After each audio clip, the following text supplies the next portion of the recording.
इतिहास सिकंदर को एक महान शासक के रूप में देखता है, क्योंकि उसने पूरी दुनिया जीत ली थी। इसलिए हम कहते हैं जो जीता वही सिकंदर। पर क्या सिकंदर सच में महान था? सिकंदर दुनिया जीतकर भारत आया, पर यहाँ आया और हार गया। उसे राजा पोरस ने हराया, पर यह हमारा दुर्भाग्य था कि हमने उसे भुला दिया। सिकंदर राजा बनने के लिए अपने ही भाइयों को मार देता है, पर एक छोटे से राज्य पर वो संतुष्ट नहीं रहता। उसका सपना था पूरी दुनिया पर राज करना। उसने अपनी युद्ध नीति से एक एक कर दुनिया के देशों पर राज करता गया। इससे कोई फर्क नहीं पड़ा कि कौन सिकंदर से युद्ध करना चाहता था और कौन नहीं। सिकंदर एक एक कर सब पर हमला करता गया। बड़ी ही निर्ममता के साथ वो लोगों की हत्याएं करता गया और समृद्धि से भरे देशों को उजाड़ता गया। आखिर ऐसा राजा महान कैसे हो सकता है? लेकिन सिकंदर विशेष रूप से भारत जाना चाहता था, क्योंकि उसका एक और सपना था, अमर हो जाना। सिकंदर अमर होना चाहता था। सिकंदर ने अपने जीवन में कई दुश्मन बना लिए। उसे हर समय मारे जाने का खतरा था, इसलिए वो खुद के लोगों और सैनिकों पर विश्वास नहीं करता था। वो हर कुछ दिनों बाद किसी न किसी को अपनी हत्या के झूठे आरोप में मार देता था, ताकि सभी लोग उससे डर कर रहे और कभी भी उसके साथ विश्वासघात न करें। सिकंदर ये मानता था कि उसे अमर होने का रहस्य भारत में मिलेगा, क्योंकि ये वही धरती थी जहाँ कभी अमृत हुआ करता था। इसलिए वो एक ऐसे योगी की तलाश कर रहा था जो उसे अमर बना सके। उसे एक दिन पता चला कि कहीं एक योगी है जिसने आत्मज्ञान पा लिया है। कई लोग उसे पागल भी कहते थे, पर सिकंदर किसी भी मौके पर चूक नहीं सकता था।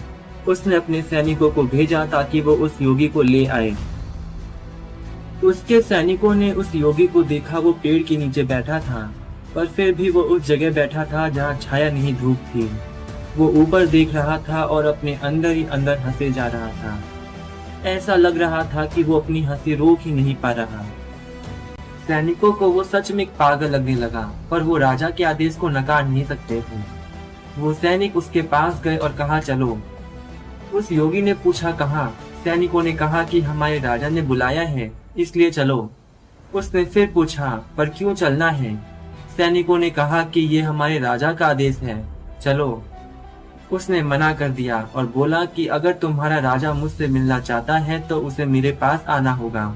मैं इस पेड़ के नीचे से कहीं नहीं जाता। कई कोशिशों के बाद भी वो नहीं गया। सैनिकों को अब गुस्सा आने लगा, पर वो कुछ कर नहीं सकते थे, क्योंकि उनका राजा उससे मिलना चाहता था। वो सैनिक सिकंदर के पास गए और बोले कि वो नहीं आ रहा है। वो कहता है कि आपको वहां जाना होगा। सिकंदर अपने घोड़े पर बैठ गया और अपनी सेना के साथ वहां पहुंच गया। सिकंदर घोड़े पर था और उसने पूछा कि क्या तुम अमर होने का रहस्य जानते हो? वो योगी बोला कि तुम इतने बड़े घोड़े पर बैठे हो और मुझे से मांग रहे हो। मांगने वाले नीचे सिर झुकाकर मांगते हैं।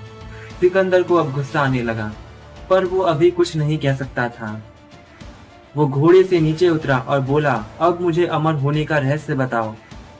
उस योगी ने कहा कि जंगल की गहराइयों में एक छोटा सा तालाब है। उस तालाब का पानी पीकर तुम अमर हो जाओगे। उसने सिकंदर को पूरा रास्ता अच्छे से समझा दिया। सिकंदर अब बहुत खुश था, क्योंकि अब उसका सपना सच होने वाला था। वो अमर होने वाला था। सिकंदर अपनी सेना के साथ जंगल के रास्ते जाने लगा। थोड़ी दूर आने के बाद वो सोचने लगा कि अगर इन सभी ने उस तालाब का पानी पी लिया तो ये भी अमर हो जाएंगे। इसलिए उसने अपने सभी सैनिकों को वापस भेज दिया। अब उस घने जंगल में वो अकेला ही आगे बढ़ता जा रहा था। अब रास्ते ऐसे थे जहाँ से घोड़ा नहीं जा सकता था। उसे पैदल ही चलना होगा। उसने घोड़े को एक जगह बांध दिया और पैदल चलने लगा। वो बहुत थक गया था। उसे पता था कि रास्ता अभी भी बहुत दूर है, पर वो चलता गया, क्योंकि वो रुक नहीं सकता था। जैसे जैसे वो जंगल में आगे बढ़ता जा रहा था, जंगल और भी घना होता जा रहा था। चलते चलते वो अचानक रुक गया। वो जंगल के बीच में था। उसने बहुत सारे जानवरों की आवाज सुनी, जो पूरे जंगल में फैली हुई थी। वो गोल घूमने लगा और चारों तरफ जंगल को देखने लगा। अचानक उसने महसूस किया कि वो अकेला है। वो पीछे मुड़ा जहाँ वो सब कुछ छोड़ आया था, अपना घोड़ा, अपने सैनिक और सब कुछ। उसके आंखों से आंसू की बूंदें छलक आई। उसने महसूस किया कि अगर वो अमर हो जाएगा तो उसके आंखों के सामने से ऐसे ही सब कुछ धीरे धीरे चला जाएगा।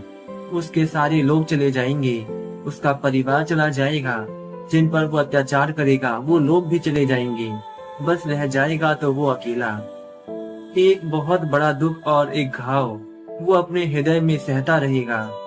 वो जान गया कि अमर होना एक श्राप है और वो वापस लौट आया। रास्ते में उसे उसके सैनिक मिले। सैनिकों ने देखा कि सिकंदर पहले से बिल्कुल बदल गया है। उसके आंखों में एक अलग चमक थी, उसके चेहरे पर एक अलग सी खुशी थी। उन्होंने सिकंदर को इस तरह कभी नहीं देखा था।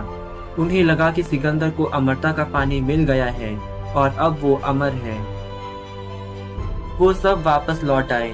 उस योगी ने सिकंदर से पूछा कि क्या तुम्हें अमरता का पानी मिल गया? उसने कहा हाँ मिल गया। वो योगी एकदम से हंस दिया और इस पर सिकंदर भी हंस दिया और आगे बढ़ गया। आज कोई भी मरना नहीं चाहता। वो भगवान से कहते हैं कि अगर हमें जन्म दिया है तो मृत्यु क्यों लिखी। पर आपको देखना चाहिए कि अमरता एक श्राप है, एक अंतहीन दुखों का श्राप।